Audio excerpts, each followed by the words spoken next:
Hello guys, magandang araw. For today's video, magluluto tayo ng spicy sour green mustard or leftover food.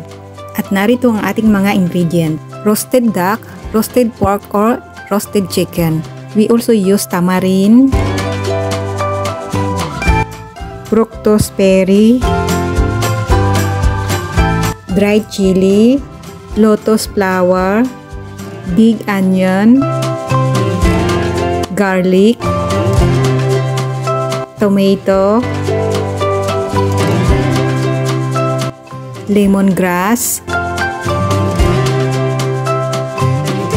carrot, green mustard,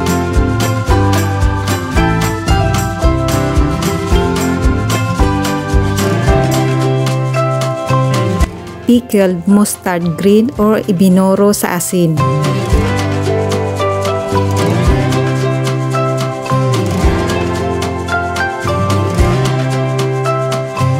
thick soya sauce and light soya sauce.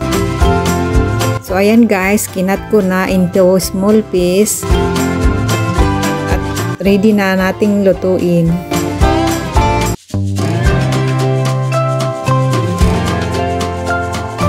At magpapakulo muna tayo guys ng water around 5 liter kasi marami yung lulutuin ko kasi gusto nila yung maraming sabaw.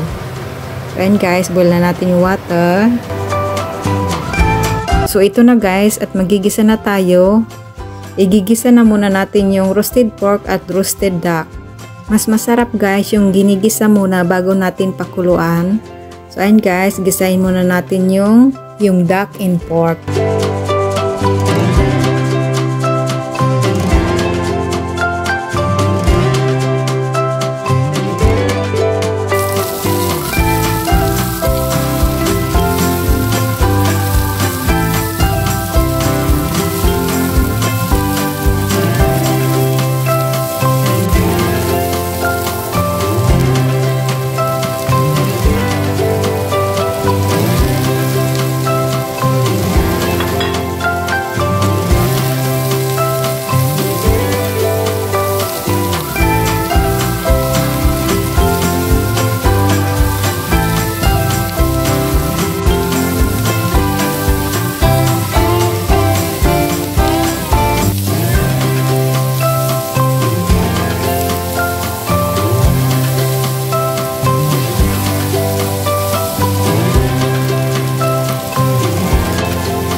guys, nagisa na natin at ilalagay na natin sa pinapakulo nating tubig.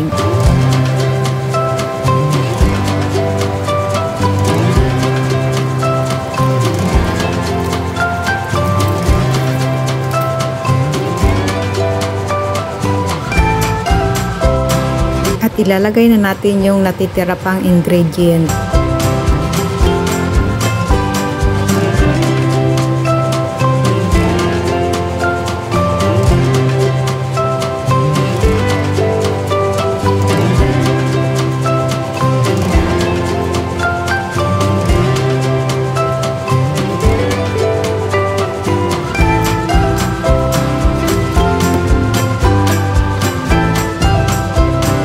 Pakuluan muna natin guys ng kaunti.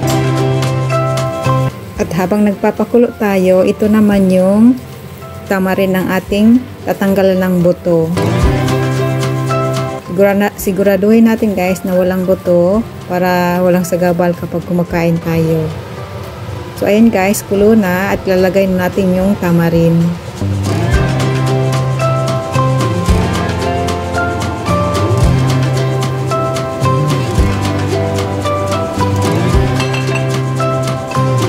At ilalagay na natin yung fresh green mustard.